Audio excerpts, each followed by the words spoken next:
Welcome, MLTV viewers, to another edition of Tell Us More with Richard and Anne. I'm author Richard Linton, along with author Anne Scardino, and our desire is to introduce you to some interesting people who are making a difference, whether it be in the business world, art, entertainment, music, or politics. Our guests might be your neighbors along the main line or in Philadelphia area. We want to find out how they got their start, what drives them each day to keep going, and what their next steps may be. And today we are especially excited to have with us Tracy Davidson, mainline resident and 11-time Emmy award-winning journalist and NBC10 anchor. Tracy, a familiar face to all of us in front of the TV for over 30 years, indeed, but you will discover that Tracy does many other things to improve all of our lives with NBC10 Responds and her Lifting Your Voice work. And we will get to all of that in this show, but first we want to welcome Tracy. So Tracy, welcome. I'm so happy to be here. Thanks for coming. Oh my gosh, we are just thrilled to have you. I mean, I'm sure there are many people that are very familiar with watching you on television, but maybe they don't know everything about you and like how you got your start. Like, how did it all happen for you to get into TV? Well, I started in radio when I was 18 years old. I went to college and like most 18-year-olds had no idea what I wanted to do. And then there was an organizational meeting for freshmen to attend for the college radio station. And music was something I knew very well, had sort of a challenging upbringing. So my brother and I found great solace in music. And now those were the days where you couldn't just look up the lyrics to a song, or you couldn't just look up a top 10. So my brother and I would listen to music a lot, and we would challenge each other. You know, what song is going to go up faster? What's going to make it to number one? And then you had to listen. This is on the radio? I know this sounds archaic. This is on the radio, right? So I knew my music. So I attended the organizational meeting, and they said, well, you can have a shift, but you need to be paired up with a senior. And so the only senior that would pair up with me had the early morning shift. Oh, all right, college. Early morning shift. I was trudging up the hill at 7 a.m. And so I worked on the AM station, and then somebody said, as a disc jockey, actually spinning records. Oh now I'm completely dating myself. Fantastic. I love it. It's amazing. And then the FM station had news. And they said, go down there, check that out. And really there was a huge, what we all hear, the sound that is now played, but there are no more teletype machines. There was actually a teletype machine, and it was spitting out information from around the state, around the country, and around the world. And I'd always been an avid reader, but I'd never sort of been exposed to news and what was happening. I thought, oh my gosh, this is so great. And so then I started to do news on the FM station. And then I got my first commercial radio job my second semester at a small radio station. And then I just kept, so then I went to Rochester and I worked in radio. And then I went to Syracuse and worked in radio news. And then I got my first job in television in Syracuse. These journalists who, I read someone said you make it look easy, which you do. But the fact is that you journalists and doing this news reporting all day long, it's so grueling, I imagine, because we see them for 2 or 3 minutes on TV, but they're there for 12 hours. Can you just speak to that for a young person who's thinking about going into the news business, in the sense that it's a marathon, not a quick blip? It is a marathon, and what I experienced and what I believe people experience now too is that I tell students, you have to really want this. Right. It doesn't happen like this. Right. And I used to say, be prepared to live with 4 other girls and eat macaroni and cheese, $3, 3 for $1. Roman noodles. Yeah, right. Because you have to love it. Because in a truck, you mean like you're in those confined spaces? I'm just saying you don't make any money in the very beginning. Okay. Right. You don't make any money. So you need to love it if you want to get in it. And then to your point, yes. First of all, you don't know what your hours can be. You could be a reporter for a morning show, which means you're getting up at 1, 2 o'clock in the morning, coming in, jumping into a truck, going out to who knows where to do who knows what with your photographer, and then you're charged with boiling everything you know down to less than 2 minutes. Yeah, and you do that in the truck, don't you? Often you edit it all in the truck. Yes. Which I don't think people realize. I think people think, oh, it's magically done back at the studio, but you guys have got to put the package together. A lot goes into it. A lot goes into it. Yeah. Well, you know, Richard and I were discussing how you do this NBC10 response. Yeah. What is right? What is that? What is NBC10 response? Because it's so different than just telling us the news. It is different, and it's different from just a regular consumer segment. So what it is that NBC10 will respond to you. What we do is we offer people, if you have done everything to solve a problem with a company, with an entity, with the unemployment office, now you've done everything, right? You've called them, you have emailed, you've sent certified letters, you've done everything you think you can do to solve the problem of bad windows being installed and you can't get anybody, and you have a warranty and you can't get anybody on the phone. You call us or go on our website. We look at all your documents and we say, yeah, you need help. And that's what we're here to do. And then we jump in and we start digging through your documents and we start contacting the company and we figure out, and we get the company on the phone and we say, what's your understanding? And most often they will look at whatever it is and they'll say, oops, Right. we want to make this right.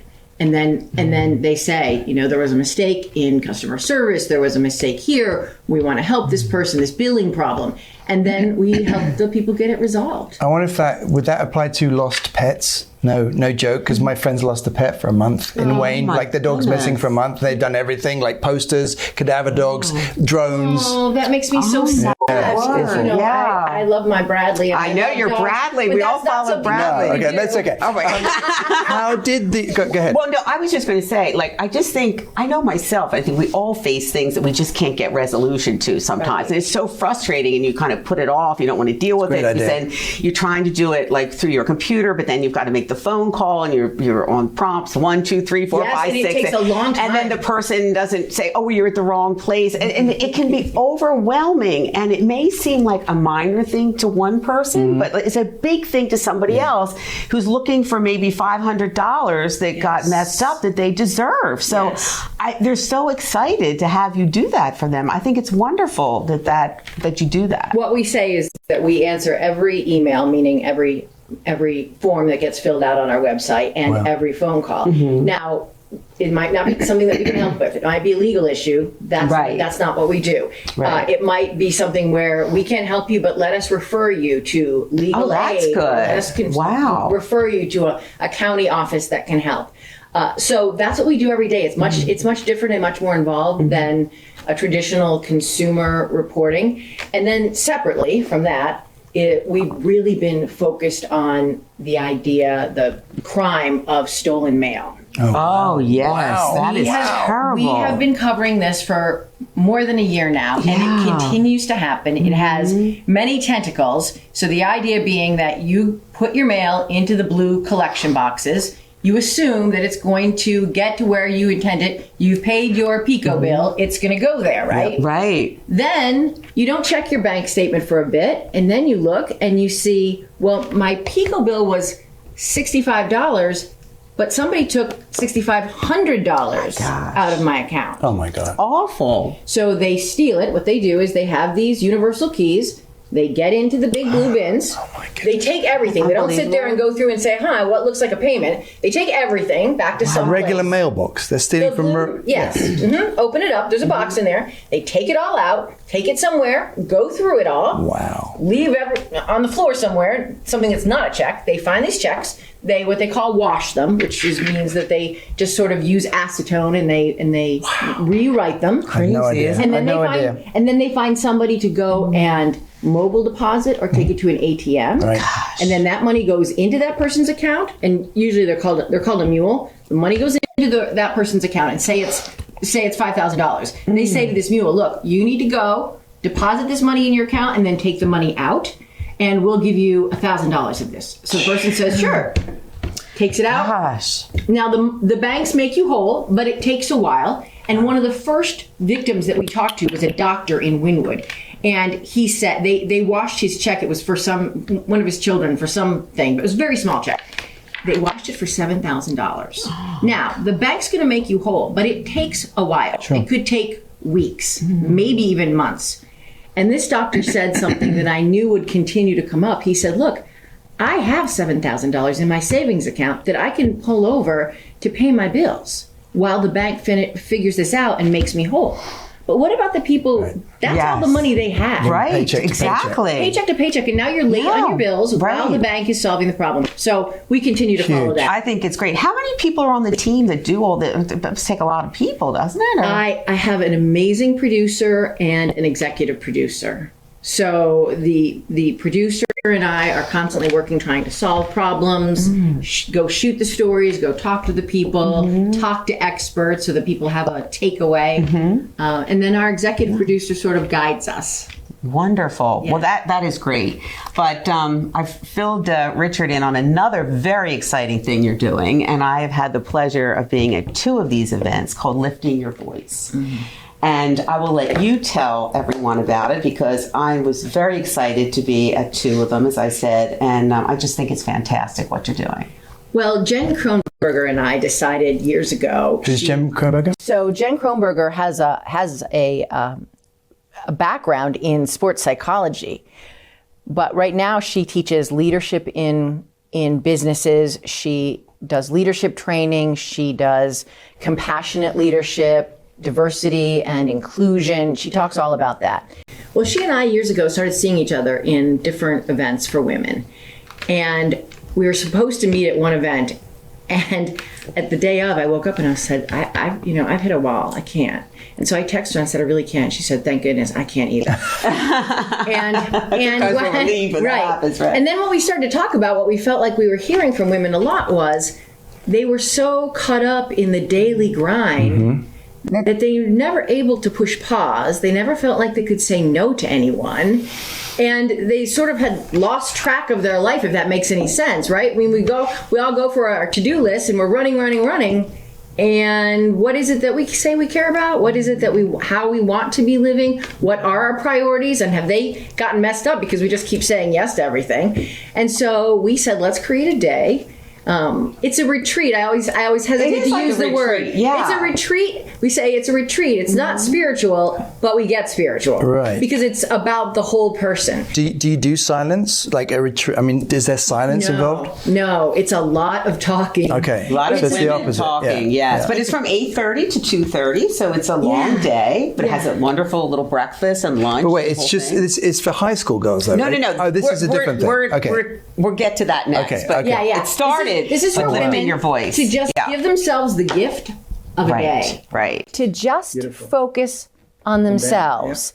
And we felt like women had become disconnected from themselves, if that makes sense, and disconnected from other women. Right. It's so important for our wellness. So beyond self-care, the wellness wheel is being connected to other women. And so that's what we created. And we talk about what we call our content. We talk about things like confidence and acceptance and challenges and life transitions and how you handle those. And then there's a lot of support. There's small tables that women talk and they really... It's an amazing thing. Like, for instance, maybe Tracy could just explain, I remember you talking about the difference between transition and change. And it sounds like, well, they're probably the same thing, but they're not really. No, they're not really. The change is what comes at the end. It's the period of transition where you're in the midst of that, trying to get to that end, the change. And that can be anything. That can be changing, a habit change, changing what you eat, changing your exercise routine. Or it could be, I'm going through divorce, or even empty nest. The kids have left, but I'm still in this, I'm not really sure, transition. How do I handle this? What am I supposed to feel? How am I supposed to spend this day or that day? And so, so we talk about the things that can help you through that transition to get you to that change point. And how do people get involved in that? Like, can they sort of apply to do that? Yeah, it's a website, liftingyourvoice.com. Okay. So liftingyourvoice.com. In fact, the next one is at Philadelphia Country Club on October 22nd. Look at you. Great. I already bought my tickets. They're done. They're done. I love it. But Tracy, get to what Richard was just saying, if I may just say this. What's really exciting now is Tracy and Jen realize that maybe some girls, like high school girls, could benefit from this. Now, they're their main issues may be a little different than the women that are going to the Lift in Your Voice because of the age sensitivity. But now you're doing this, and you just did your debut one at Gwen and Mercy Academy. And I get the chills because I watched some on Instagram, like some of the pictures and the girls, and you did a breakout, like little musical thing in between, like, and the girls were all excited. And, you know, I've raised 3 daughters, and my girls all graduated from Radnor, and I was pretty fortunate. A lot of people say, like, oh my gosh, raising 3 daughters must have been hell, like, or whatever. I said, no, we had fun. We really had a great time. But I could just picture how wonderful it would be if this could be like in schools, like maybe even at Radnor or somewhere else. I mean, so could you tell us a little more about it, how you're doing it for the girls? How did the first one go? I think the first one went well. I think we need to make some adjustments to what the girls are comfortable with. Yeah. They have very different levels of being comfortable with being vulnerable. So we had 10 girls attend our women's event a while back, and we said to them, okay, first of all, we said, do you think this is valuable? A resounding yes. Wow, The topics that we talked about. And then the girls started to work with us because we said, do these activities that we did with the women, do they translate to teenagers? Yeah. Right. And so getting that figured out. You got it. Yeah. And it's going to be a while. Right. You know, I mean, we learned a lot from our first one. Of course, yeah. But the girls said, basically, we need this. We need to talk about confidence. We need to talk So wait, about... you're at their school Yes. on a weekday. Yes. And they've applied, and there's only 10 of them. There's like a small group. I'm sorry. So the 10 had come to the women's event. Okay. That was the beginning of this. Okay. No, there were 400. Oh, wow. my So like a whole, word. wow. It was the that's whole school. Crazy. It was the whole school. Wow. It Is was in this a 9th big, through 12th grade? Yes, it was in a big auditorium, and we did have the discussion. Should it only be for the upper classes, or should it be? So that might be something to discuss in the future. So it's 400 girls, and we're thinking 400 girls. How are we going to do this? Oh my goodness! The teachers and the staff were incredible. But what we did was Jen and I would talk about gratitude, about acceptance, about resilience skills. We would do a little of that in the auditorium, and we'd have girls stand up and talk about. Did they stand up and share? Like they did. So, because that's one of the hardest things to do, isn't it? I mean, they say hardest thing to do is public speaking, right? So, just for a girl, I would imagine to get up and do that. Brave, right? Very brave, very brave. So that went well in the big group, and then we had exercises for them about all of the topics. And so we would gather in the large auditorium, and then they would break out into their homerooms, which I'm estimating. I don't know, 12 to 15 girls. Right. And they would get together and they would talk about all the things that they could be grateful for, and what we had. They created journals for the girls that can really stay with them. What can they be grateful for? What keeps them from being confident? And I think that's where, even in the small group, I'm sure that some of them were not that willing to share what keeps them from being confident. Then in other groups I saw. So you went round group to group and sort of checked in with them. Beautiful. Yeah, they had student leaders, and we talked about self-acceptance, right? So we made this tree, and we said, all right, on these yellow pieces of paper, the yellow leaves, write all the things that really challenge you, that keep you from being confident, that it's hard for you to accept. And then they all put them in a big folder, and then the student leader was supposed to pull them out. So random, right? Right. So no one knows, but they were all the same. And so it was easy for them to look around and say, oh, wait, you are really shy, or you have anxiety about this or that. So they could really see that they weren't alone. Which I found that in the women's one. I mean, we couldn't believe how we're all feeling these same ways about things. Tell us the story. You bumped into a little girl, and that was a nice little story you told us before we started. Like the some of the things that came out of it, unexpected. Yeah, at one point in a break, I went into the ladies' room, and there was a young girl sitting on the floor with a friend standing and talking with her. And I said, "Girls, what's happening?" And the young lady said, I have anxiety. And I said, okay, well, and that was something that Jen and I had talked about on stage. And I said, okay. And so I sat down there on the floor with her, and I said, tell me more. And she said, well, I've had it for a long time, and it's under control now because, I take medication and I go to therapy. But she said, sometimes I just still get it, and I don't know why. Sometimes I do know why. And I said, any clue now? And she said, she said a lot of people and a lot of activity. So, when we were breaking out, doing these breakout sessions, there was a lot of talking and it was very, yeah. And I told her, how smart of you when we're thinking about self-awareness and self-care to say, I need to press pause and I need to remove myself and just take a breath. How smart. To know the triggers. Yeah. And so I was just so wonderful. I was just so impressed by her. I think this is so exciting. It really, really is exciting. I love that you're doing it. I'm excited too. I know that, and maybe it's the younger girls. I know for some it's hard. It's hard to share. They might think that it's too much to bring to a school setting.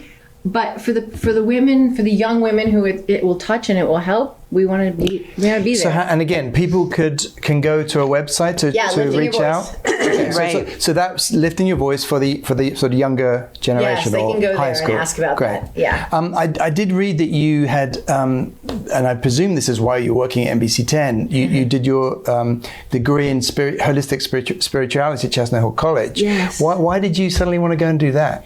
So, well, it's very odd for people to see that on my resume. I mean, I've got it right down here. Your sure. spirituality, the seminary, a master's in holistic spirituality. I mean, really, you've done it all. I mean, well, I never, because I continued on working when I was going to school, I stopped short of finishing my college degree in communications, in journalism.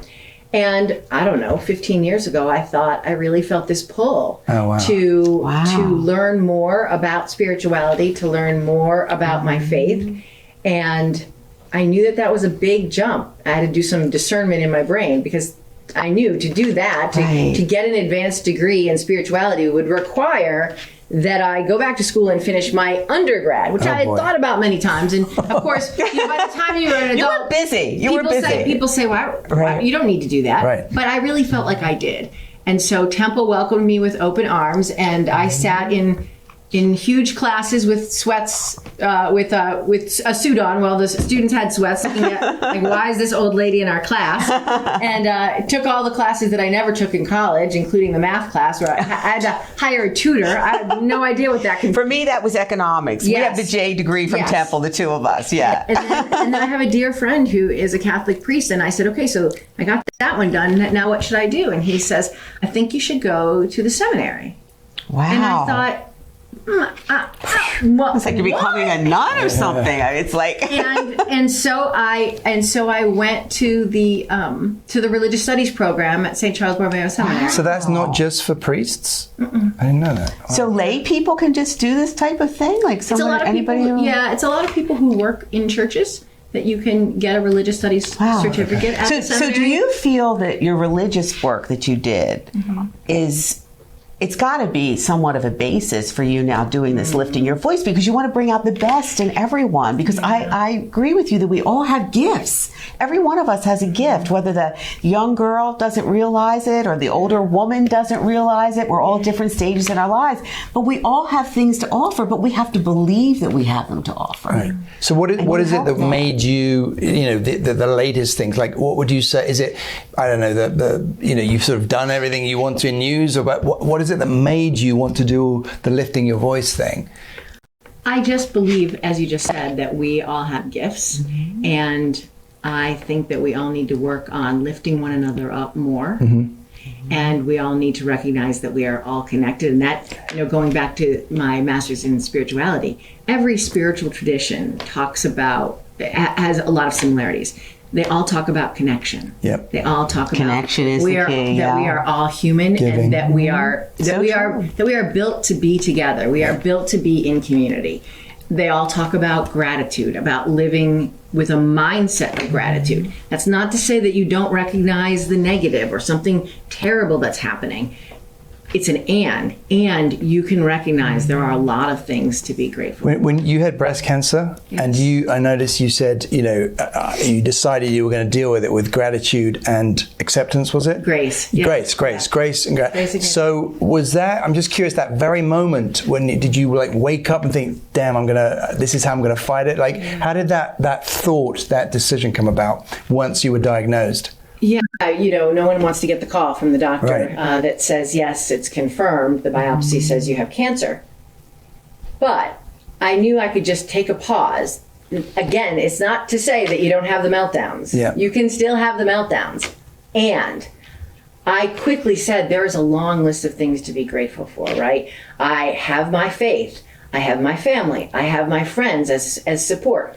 I live in Philadelphia, which we don't often think about. I have a friend who talks a lot about the birth lottery. We could have been born anywhere. Right. I could have been born in the middle of Africa. Right. And I would not be living near Great world-class healthcare. Yep. That could have identified it. They have a plan, all of that. And I have a job that provides me health care. So as I'm going through this, and health insurance, as I'm going through this, I don't have to think, well, this is about to bankrupt me for the rest of my life. Right. So there were just so many things, and the doctors and my friends and my faith.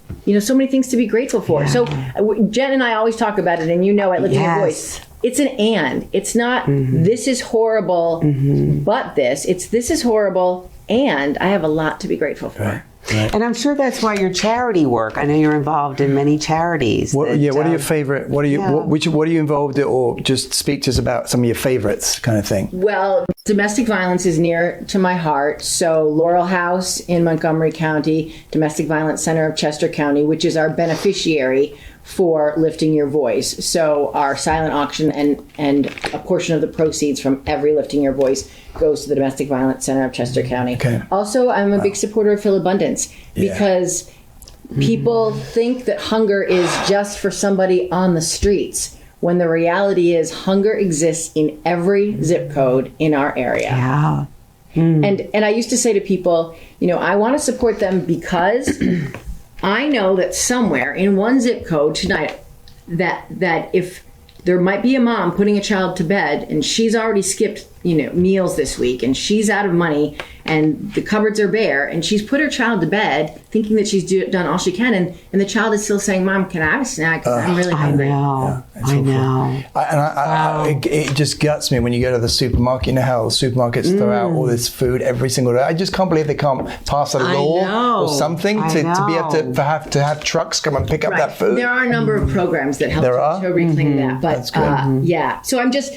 So I always support the work of Philabundance because and just the awareness that it is the mom who is working two jobs, who is just like you and me. And you might sit next to her in church or synagogue. You might see her at the library and think she's just like me. Well, she is, and she doesn't make enough to feed her family.